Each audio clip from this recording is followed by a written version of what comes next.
Bien-aimés dans le Seigneur, bonjour. Nous sommes jeudi le 1er octobre 2020 et par la grâce de Dieu, je suis encore debout ce matin pour le partage de la parole. Nous sommes dans le Nouveau Testament, une fois de plus dans l'évangile de Jean, le chapitre 9, le verset 4, où il est dit « Il faut que je fasse, tandis qu'il est jour, les œuvres de celui qui m'a envoyé. La nuit vient où personne ne peut travailler. » Chers frères et sœurs en Jésus-Christ, le texte du jour nous interpelle sur l'impératif et l'urgence qu'il y a de travailler quand il fait jour, en précisant que la nuit, personne ne peut travailler. Mais pourquoi ne peut-on pas travailler la nuit? Qu'est-ce que la nuit? Il faut revenir à la création du monde dans le livre de la Genèse où nous lisons au chapitre 1er, les versets 3 à 5. Dieu dit que la lumière soit et la lumière fut. Dieu vit que la lumière était bonne et Dieu sépara la lumière d'avec les ténèbres. Dieu appela la lumière jour et il appela les ténèbres nuit. La nuit, ce sont donc les ténèbres. On ne peut pas travailler dans les ténèbres. La nuit, cet espace de temps où, sans bruit, le soleil disparaît souvent de notre horizon. Et c'est le moment où la lumière diminue insensiblement et l'obscurité prend sa place sans qu'on s'en aperçoive. Mais quand la nuit est là, on est bien forcé de le constater.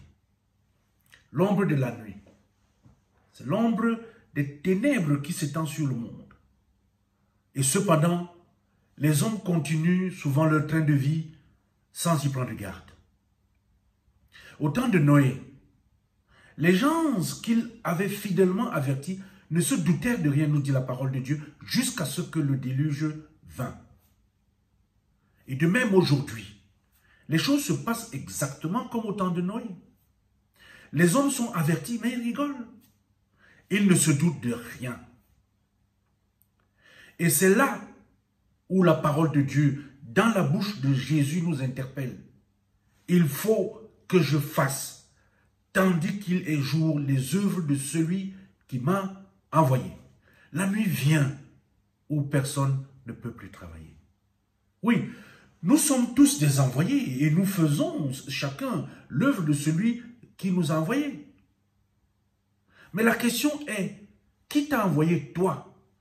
Où t'a-t-il envoyé? Les œuvres que tu accomplis dans ton église, les œuvres que tu accomplis dans ta famille, qui t'a envoyé?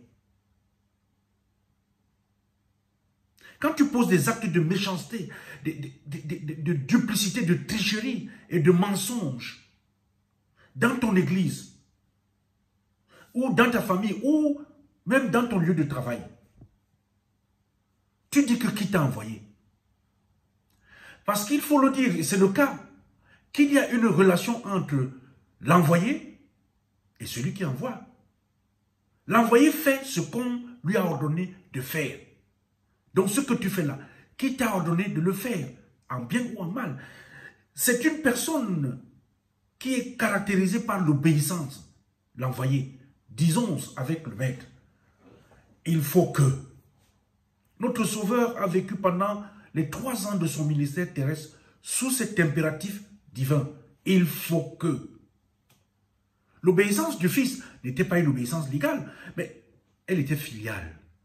L'obéissance à la volonté de Dieu doit être envisagée sous l'angle de la croix, l'impératif de son amour.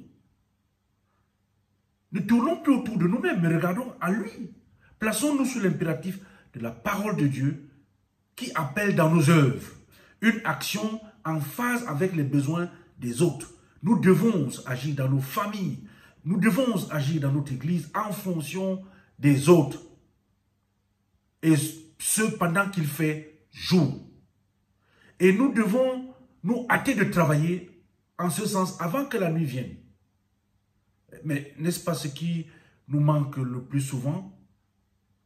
Chers frères, chères sœurs, le thème de notre partage de ce jour est le suivant. La nuit vient, alors fais les œuvres de Dieu pendant qu'il fait jour. Amen.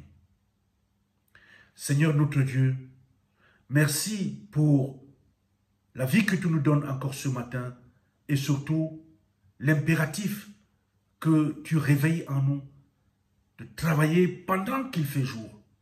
Parce que la nuit vient où nous serons incapables de le faire.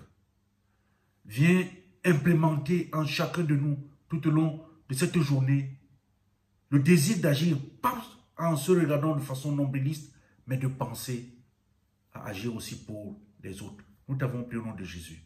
Amen.